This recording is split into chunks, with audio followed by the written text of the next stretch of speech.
Bonsoir et bienvenue dans le podcast Dormir. Je suis Louis Duruflé et je suis très heureux de vous présenter le 2e épisode de la saison 2 du podcast. Dormir, c'est un besoin primaire, comme manger.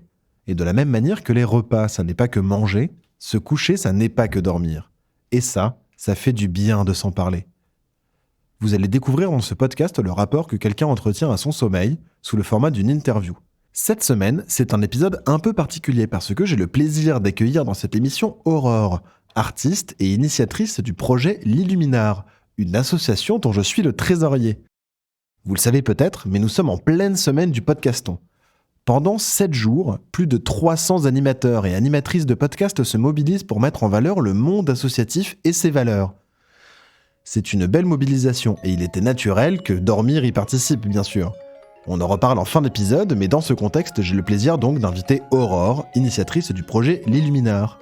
Bonne écoute. Et bonjour Aurore. Bonjour Louis, merci pour l'invitation. Je t'en prie, est-ce que tu peux te présenter un petit peu ? Eh bien, je m'appelle Aurore Delaby. Tu peux m'expliquer un peu ce que c'est que le projet L'Illuminar ? Eh bien, L'Illuminar, c'est un projet qui se déroule dans des services de soins pédiatriques, en particulier au CHR de Lille. Il est depuis plusieurs années proposé en neurochirurgie pédiatrique pour les enfants, adolescents, parents et même soignants, dans le but de leur proposer des temps de pause ou des temps d'accompagnement par l'art et la culture. Le projet L'Illuminar, on aura l'occasion d'en reparler, se divise en 2 temps en majorité, en tout cas dans les interventions au CHU de Lille, dans le service de neurochirurgie pédiatrique. Il y a 2 temps forts dans la semaine. Il y a le mardi et il y a le jeudi, qui sont 2 projets, c'est les nuits poétiques. Et dans le cas des nuits poétiques, tu interviens en chambre le soir. Et je me disais que tu avais une approche du soir et donc du pré-sommeil auprès de ces enfants-là. Et c'est pour ça que je me disais que ça peut être intéressant d'en discuter avec toi. Tu peux expliquer un peu ce que tu fais pendant les nuits poétiques ? Oui, exactement. Alors, juste aussi pour rappel, c'est vrai que le service hospitalier, la journée et le soir, n'a pas le même visage. Les bruits ne sont pas les mêmes, le rythme n'est pas le même, le repas est servi à partir de 18h30, donc relativement tôt. Et quand on intervient, par exemple, en hiver, on est très vite plongé dans une ambiance forcément très sombre par le fait qu'il y ait moins de lumière. Et les lumières en chambre sont des lumières qui sont très fortes, pas agréables, pour être dans une ambiance assez cocooning. Et effectivement, le soir, les enfants sont généralement dans leur chambre, seuls ou accompagnés, parce qu'il y a aussi des enfants qui sont seuls. Il y a des enfants qui sont très jeunes, qui ont parfois quelques jours de vie, quelques mois. On a des enfants bien évidemment en bas âge, des adolescents également. Et tout ça dans un roulement qui varie d'une semaine à l'autre, parce que le service de neurochirurgie, c'est un service où les enfants viennent se faire opérer ou viennent effectuer un examen. Donc ils n'ont pas vocation à rester sur de trop longues périodes. On est généralement sur 1 semaine, 10 jours, 15 jours, 3 semaines éventuellement d'hospitalisation. Et donc, rentrer dans une chambre le soir, c'est déjà rentrer dans une sphère de l'intime. On est certes dans la sphère du soin, on est dans la sphère aussi de l'enfant. La chambre peut être complètement réinvestie par l'enfant et son parent, avec beaucoup de jeux, du mobilier propre à l'enfant, des veilleuses, parce que vraiment la lumière peut paraître aussi agressive. Je parle surtout de la période automnale, hivernale et début printemps. On est encore fort soumis à la pénombre et du coup à la lumière agressive quelque part de la chambre.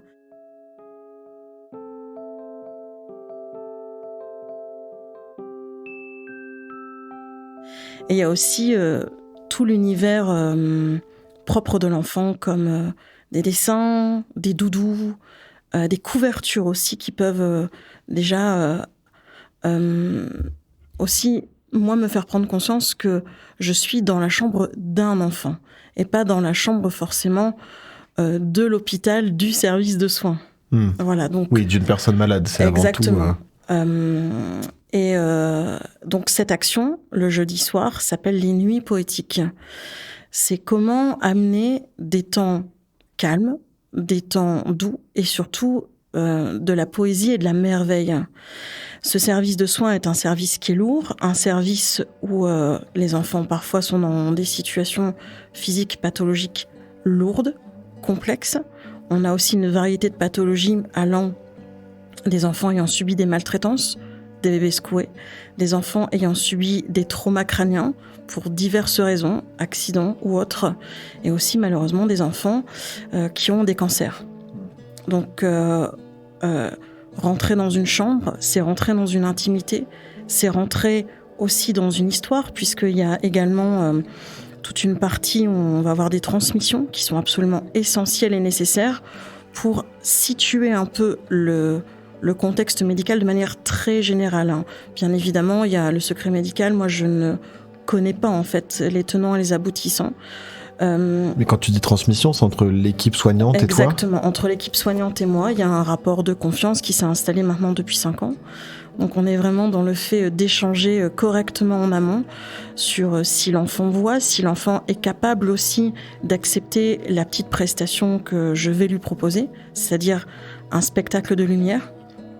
On est vraiment sur l'idée de proposer un temps de l'ordre de 5 à 10 minutes, un temps doux, un temps comme étant une petite bulle de merveille, où on va avoir des lumières, des dispositifs lumineux fixes, et moi qui viens faire de la lumière mobile pour que l'espace soit complètement métamorphosé, que les murs soient poussés, quelque part repoussés, et qu'une enveloppe de lumière puisse vraiment entourer l'enfant, entourer le parent, et partir dans un ailleurs.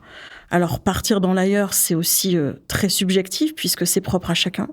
Est-ce que l'ailleurs, c'est le cosmos, que permettent justement ces aurores boréales ou ces petites lumières qui dansent? Est-ce que c'est un jardin? Est-ce que c'est aussi un monde sous-marin, aquatique? Ça, c'est complètement propre aux enfants, propre parfois aussi à ce qu'ils ont peut-être besoin de voir.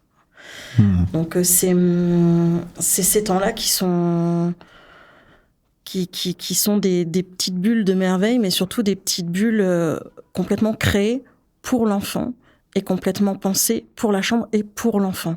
C'est du sur-mesure, c'est un temps éphémère. Un spectacle dans une chambre n'est pas un autre spectacle. Et voilà, c'est de la lumière, c'est de la composition lumineuse sur de la musique.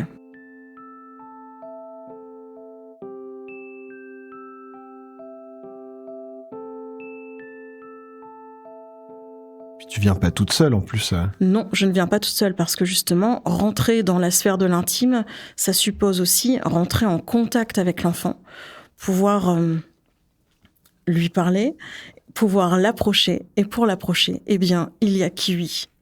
C'est un oiseau, un doudou marionnette, et c'est même au-delà de ça, c'est devenu le Kiwi de neurochirurgie pédiatrique. Et Kiwi, c'est cette espèce d'oiseau un peu malicieux, doux, légèrement taquin. Et c'est lui aussi qui permet de me faire rentrer en contact avec l'enfant. C'est lui qui va venir lui faire un petit bisou de la pointe du bec. Et grâce à QI, notamment pour les plus petits, on peut venir aussi amener ce temps d'échange et ensuite faire la proposition du spectacle de lumière. Alors, il y a proposé le spectacle de lumière l'hiver. On a déjà cette pénombre qui est installée. Généralement, le volet est baissé. Et puis, il y a, comme là, on va arriver au moment des jours qui s'allongent. Je veux dire, l'été, c'est un peu rapide, là. L'été, on n'est pas encore. Il fait 8 degrés. La lumière revient. Alors, justement, la lumière du jour revient. Et on ferme la lumière du jour pour faire place aux lumières colorées, mouvantes, évanescentes. Et enivrante aussi, parce qu'il y a cette idée, alors on va pas mettre ça en termes d'objectif, mais il y a cette volonté aussi de déconnexion et d'accompagner au mieux l'enfant dans cet espace qui devient autre. Et des enfants s'endorment parfois pendant le spectacle ? Oui, des enfants s'endorment, et justement, Une fois que certains enfants s'endorment, le but aussi, c'est de ne pas les réveiller. Donc de repartir sur la pointe des pieds, donc de remballer tout mon matériel discrètement, le plus efficacement possible. Et quand des enfants ne s'endorment pas, c'est comment est-ce qu'on fait cette transition aussi entre la lumière qui est particulière et particulièrement créée pour cet accompagnement et cette lumière quelque part à néon, forte, en fait spécifiquement aussi mise en place pour le soin, hein, puisque la chambre est aussi un lieu de soin. Il faut que les infirmières puissent voir clair lorsqu'elles posent une perfusion, par exemple, hein, quand elles font des pansements. Donc il y a aussi cette idée de chambre comme salle de soins. Et il faut aussi que les soignants puissent tout simplement voir clair. C'est quand tu quittes la chambre, si l'enfant n'est pas endormi, c'est un ado par exemple, et ben après c'est les néons qui se rallument. Alors, j'ai trouvé une astuce. En fait, il faut savoir que les chambres, il y a une partie bloc sanitaire, bloc toilette, et il y a une lumière. Donc, je trouve l'astuce d'allumer cette lumière-là comme lumière de transition, pour que ça ne soit ni violent pour les yeux, ni violent aussi pour soi-même, tout simplement.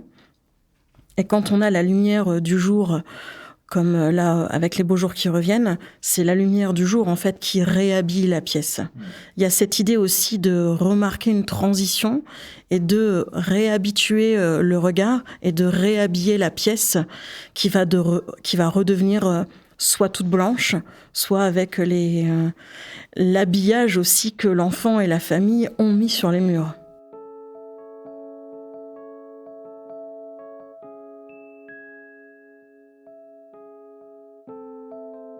Parce que dormir à l'hôpital, c'est quand même une expérience très particulière.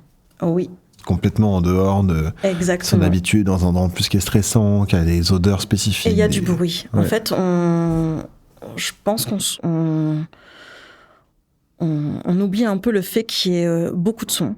Déjà, on entend beaucoup les bruits des couloirs, les voix du couloir.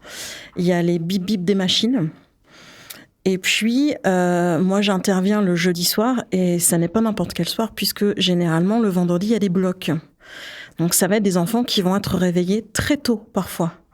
Donc, ce moment du soir, il a été choisi, il a été pensé il y a plusieurs années avec l'équipe aussi, pour vraiment intervenir et intervenir, en fait, dans un objectif de faire en sorte qu'il y ait cette espèce de bulle, ou en tout cas de moment avant le lendemain. Je ne sais pas trop comment expliquer, mais qui est un peu cette espèce de temps hors du temps, et de temps aussi artistique, puisque c'est un spectacle. On est sur une forme spectaculaire, une forme immersive, et il y a ce jeu de lumière, en tout cas cette chorégraphie lumineuse, qui est aussi orchestrée sur la musique. Et aussi, dormir à l'hôpital, eh bien, ça suppose de ne pas forcément dormir seul, puisque les chambres sont doubles. Alors, au début, quand j'intervenais, il pouvait y avoir 2 enfants par chambre, et maintenant, il y a moins de lits, donc il y a un enfant par chambre, plus son parent. Donc ça suppose aussi de dormir avec l'accompagnant, ou parfois de dormir seul, puisqu'il y a des enfants qui sont seuls pour des raisons diverses et variées. Il y a parfois des conditions familiales qui ne permettent pas à l'enfant d'être accompagné. Et il y a des enfants parfois qui sont là sur un temps assez long, de 2-3 semaines, 1 mois, et pour des parents qui habitent loin ou qui travaillent beaucoup, où il y a aussi une fratrie, c'est parfois complexe d'être là le soir. Et le soir, c'est aussi un temps où il peut aussi y avoir plus d'angoisse. Vraiment, pour avoir expérimenté ma toute première fois un soir à l'hôpital en tant qu'artiste pour l'Illuminard, j'ai vraiment senti le soir la solitude, en fait, qu'on peut ressentir. c'est très particulier, mais il n'y a plus le même personnel qu'il a. Par exemple, la salle de jeu est fermée. La salle de jeu, c'est un point de repère qui est, je trouve, essentiel dans ce service. C'est un peu une salle de jeu, bien évidemment, mais moi, je le vois aussi comme un tiers-lieu. C'est un endroit aussi où on peut venir faire réchauffer son plat, où parfois des enfants jouent aussi. Ils ne sont pas forcément dans leur chambre dès 18h. Il y a des enfants parfois qui vont dans la salle de jeu, mais à un moment donné, généralement vers 20h, 20h30, là, c'est le moment où ils sont dans la chambre. Et donc, ouais, c'est ça, ils peuvent se retrouver seuls, complètement seuls. Ils peuvent se retrouver complètement seuls. Ils se retrouvent aussi beaucoup devant les écrans. On a les télés, donc on a carrément des bras télescopiques avec l'écran. Donc on a parfois les télés aussi dans les lits, plus maintenant le smartphone. Donc il y a ce côté tout seul et pas tout seul finalement. Mais c'est comment est-ce qu'on peut aussi proposer un temps hors du temps et une métamorphose de l'espace avec des lumières qui deviennent quasi sculpturales par le fait de leur mobilité. Donc une mobilité que je viens créer en fait. Je viens créer du cinétisme pour qu'on ait comme ça ces espèces de nébuleuses aussi qui permettent de faire des plongées et d'avoir comme des percées de murs ou des percées de plafond.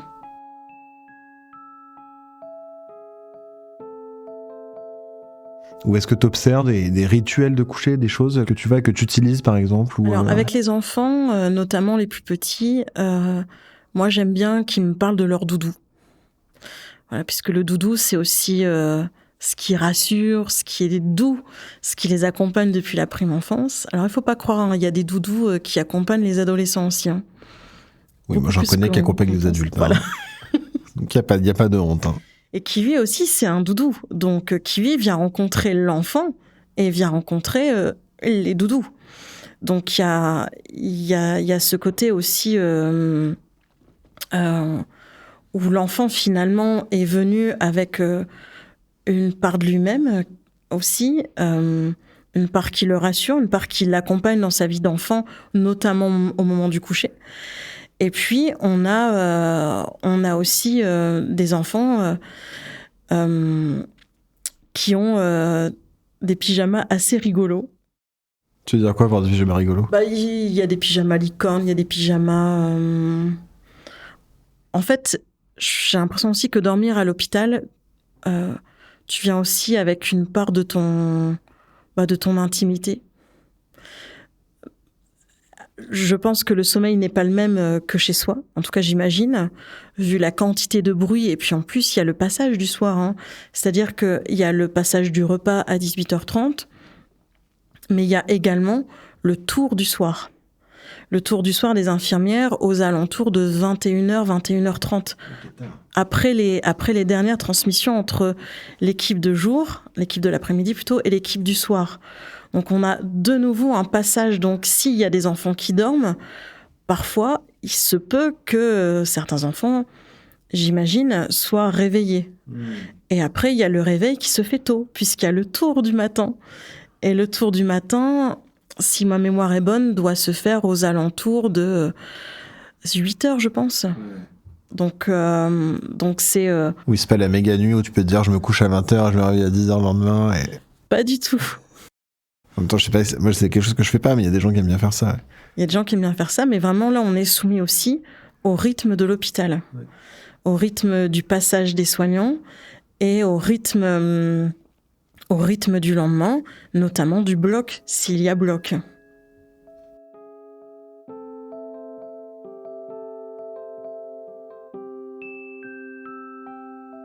Tu peux m'expliquer un tout petit peu comment est-ce que c'est venu, comment tu as monté justement les nuits poétiques ? Est-ce que tu as des inspirations particulières Comment tu t'es dit, je vais utiliser l'aurore boréale ? Moi, je me souviens de l'aurore boréale, parce que j'avais suivi un peu la montée du projet, et des dispositifs lumineux, etc. Mais du coup, est-ce que tu peux nous expliquer un peu ce qui t'a inspiré ? Alors déjà, c'est un projet qui s'est construit dans le temps. C'est-à-dire que quand j'ai eu l'envie et aussi l'idée de de monter un projet hospitalier et d'amener des interventions artistiques ou culturelles à l'hôpital. Au début, rien n'était défini. Je ne pensais, mais alors absolument pas, à venir le soir. C'est en discutant avec l'ancien chef de service, le professeur Mathieu Vinchon, que les choses progressivement se sont élaborées. Il m'avait demandé si je pensais venir le soir, et moi, pas du tout, parce que je ne pensais justement pas au soir. Et il m'a dit ce serait bien de venir le soir parce qu'il y a parfois des enfants seuls et ça fait mal au cœur. Et donc, à partir de là, j'ai réfléchi à comment aussi je pouvais travailler cette intervention. Donc, les choses les plus classiques et basiques, puisque j'en étais pas, cette démarche artistique-là, c'était de venir avec du livre, des histoires, tout simplement, du conte, des moments de partage autour du livre. Et je me suis aperçue que c'était beaucoup plus difficile que prévu. Quand je frappais à la porte, j'avais parfois des refus qui étaient très nets, très clairs, et c'était non, ça ne nous intéresse pas. Et donc, je me suis remise en question et j'ai remis aussi mon entrée dans la chambre en question. Et je me suis aperçue qu'il me manquait quelque chose. Et là où les clowns ont leur nez rouge... Les clowns de l'espoir, tu veux dire. Les clowns de l'espoir, là où ils ont leur nez rouge, ou leur costume, je parle en particulier pour les marchands de sable qui travaillent aussi en soirée, il me manquait quelque chose, un élément d'identification ou un élément impulseur pour pouvoir aussi entrer en contact avec l'autre. Et c'est là que j'ai rencontré Kiwi. Et il se trouve que le kiwi est un oiseau qui vient de Nouvelle-Zélande et qui vit la nuit. Donc ça collait aussi avec le moment de la venue dans le service. Donc Kiwi a commencé à arriver dans le service au moment où lui se réveille, au moment où il va chercher de la nourriture de chambre en chambre, ou qu'il déambule pour discuter avec les enfants ou interagir ou jouer avec eux. Et à partir de là, j'ai greffé en fait des petits moments, des petits jeux de lumière. Ces jeux de lumière se sont transformés en jeux successifs de lumière. J'ai travaillé avec du tissu, j'ai travaillé avec des ombres portées. Et de fil en aiguille, j'ai eu plusieurs dispositifs. Et au début, je faisais de la lumière sans musique. On écoutait quelque part la lumière. Ça peut paraître un peu antinomique ou paradoxal, mais c'était plus le fait d'être dans le regard, dans le fait de regarder ces mouvances et ces immersions par la couleur, et un peu écouter finalement ces formes qui dansaient. Et puis après, j'ai intégré la musique. Donc tout ça, ça s'est fait par processus de création, par recherche, par exploration lumineuse. Alors j'ai eu la chance de collaborer aussi avec Éric Monin, qui est professeur notamment d'histoire de la lumière, des luminaires à l'école d'architecture et du paysage de Lille. Et avec lui aussi, le fait de discuter avec lui, d'avoir des échanges avec lui, ça m'a permis aussi de développer en fait un imaginaire, de travailler et de construire en fait des représentations. Et j'ai eu la chance aussi qu'il fasse travailler une partie de ses étudiants en TD pour qu'ils puissent aussi eux-mêmes créer des dispositifs. Et les échanges avec les étudiants, les échanges finalement de pratiques, ou en tout cas de regard, puisqu'on était vraiment sur un regard qu'ils avaient, ont bien évidemment nourri le mien. Et à partir de là, j'ai pu aussi avoir des connaissances parfois techniques que j'avais pas, ou des connaissances historiques qui me manquaient. Et mon regard s'est agrandi, s'est ouvert, et je suis entrée dans d'autres phases de création. Et puis, il y a aussi la peinture. J'ai la chance de travailler dans un musée, au MUBA Eugène Leroy à Tourcoing, de faire beaucoup de médiation par l'art et de faire beaucoup de médiation avec les scolaires et certains publics autour de la peinture. Et c'est ça aussi qui a complètement changé ma perception des choses, c'est le fait de voir le travail d'Eugène Leroy autour de la couleur, le fait de voir le travail de Ben Bella, qui est un grand coloriste aussi, de voir aussi comment est-ce qu'il a travaillé son geste, que j'ai pu aussi travailler ma propre gestuelle. Un peu comme si, à certains moments du spectacle, je faisais du geste par la lumière, en tout cas du geste de lumière colorée. C'est un peu difficile à expliquer quand on ne voit pas le spectacle. Mais en tout cas, ces artistes... On mettra tous les liens dans la description pour que vous puissiez voir des petits extraits. Ces artistes tels que Jeanne Leroy, Majoub Ben Bella, Rothko aussi, Pierre Soulages bien évidemment, ces artistes m'ont porté et m'ont permis de développer ma pratique artistique. Donc j'ai surtout été aidée en fait par ces différents regards plastiques, artistiques, ces regards de peintre, ces regards aussi parfois de sculpteur, puisqu'il y a vraiment cette idée parfois de lumière et de formes lumineuses comme des blocs qui vont se détacher et apparaître dans la chambre. Ça aussi, ça m'a habité. Et puis, il y a la pratique du théâtre aussi, avec le fait d'être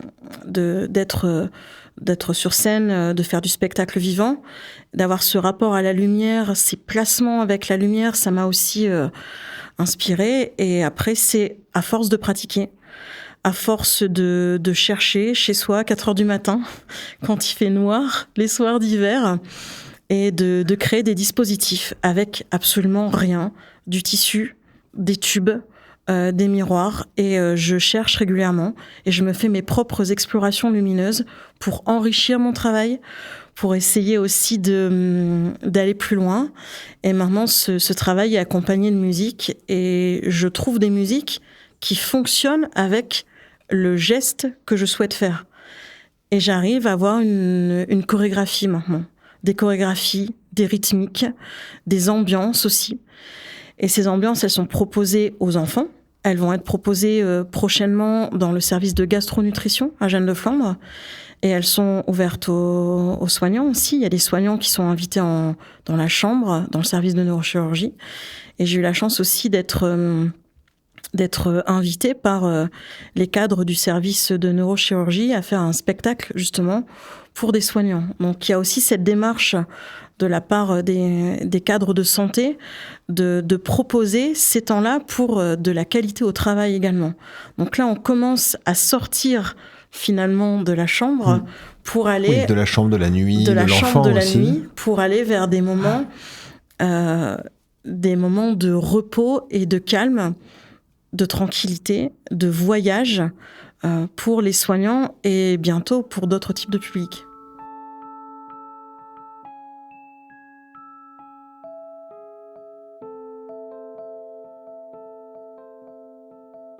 Avant de terminer cet épisode, est-ce que déjà il y a quelque chose dont on aurait souhaité parler, que tu aurais souhaité dire et que tu n'as pas dit ?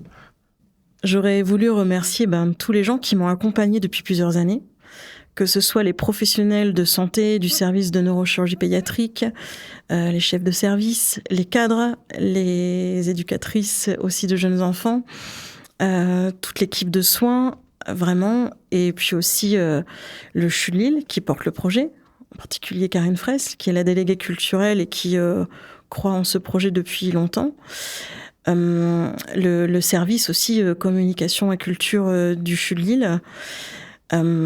Et puis aussi tous les gens aussi de l'association de l'Illuminar qui, en croyant en moi et en ce projet, portent aussi le projet et continuent à m'aider aussi à le promouvoir et à le faire voir aussi. Parce que l'idée, c'est de continuer à le mettre en lumière. En discutant dans un podcast, par exemple. Ben voilà. Pour le podcastant. C'est ça. Non, mais c'est chouette. Et en termes d'œuvre d'art, il y a un truc qui te vient ? Bah oui, ce serait quand même les peintures de Pierre Soulages. Ces peintures noires et outre-noires, où avec le noir apparaît la lumière. Merci. Merci à toi, Louis. Bah voilà, cet épisode spécial touche un peu à sa fin. J'ai inversé les mots. Cet épisode un peu spécial touche à sa fin. C'est mieux comme ça. J'espère que vous l'avez apprécié et surtout, et je dis ça parce que je suis trésorier de l'association, mais pas que, je vous encourage à visiter le site podcaston.org pour découvrir plus d'une centaine d'autres assos et de faire une promesse de don pour l'association L'Illumineur, parce que vous l'avez compris, c'est un projet très fort, porté par Aurore, mais pas que, parce qu'on est maintenant 6-7 dans l'asso, à porter ce projet, à être bénévole aussi dedans, en plus d'Aurore, qui elle, du coup, est rémunérée pour son travail, parce qu'il faut faire un travail formidable, mais du coup, évidemment, pour qu'on puisse continuer ce travail formidable, ça nécessite de pouvoir le financer correctement. Donc on a beaucoup de chance, parce qu'on arrive à trouver et à être entouré de gens très bienveillants qui nous permettent de faire ce projet et permettent à Aurore de poursuivre ce travail auprès des enfants et toutes les autres choses dont elle a commencé à parler, mais il y a encore plein d'autres choses qui se passent aussi dans le cadre de l'Illumineur. Et donc faire des dons pour l'association, ça nous aide vraiment beaucoup. Et donc ça se passe aussi sur podcaston.org très facilement. On compte sur vous et merci pour votre fidélité au podcast Dormir. Voilà, donc merci pour l'écoute de cette émission. Un grand merci à Aurore d'avoir accepté de nous raconter son sommeil. Aurore a également un spectacle qui s'appelle Le Kiwi Migrateur, donc avec le kiwi, qui est aussi une marionnette, et du coup utilisé pour ce spectacle. Un spectacle très jeune public et jeune public. Il suffit de nous contacter pour que vous puissiez voir des représentations de ce spectacle. Parce que je ne sais pas précisément quand est-ce que sortira cet épisode, donc c'est difficile de vous donner les prochaines. N'hésitez pas à partager cet épisode pour que collectivement on accède à un meilleur sommeil, plus proche de nos rythmes et de nos besoins. Vous pouvez retrouver toutes les informations concernant l'émission sur le site du studio, flamboyance.fr. Flamboyance s'écrit au pluriel. On est présent sur Facebook, Instagram, Twitter, LinkedIn, YouTube, un peu partout, quoi. Et donc Studio Flamboyance ou sinon sur Monsieur Cool, qui sont mes réseaux partout. Allez, bonne nuit maintenant.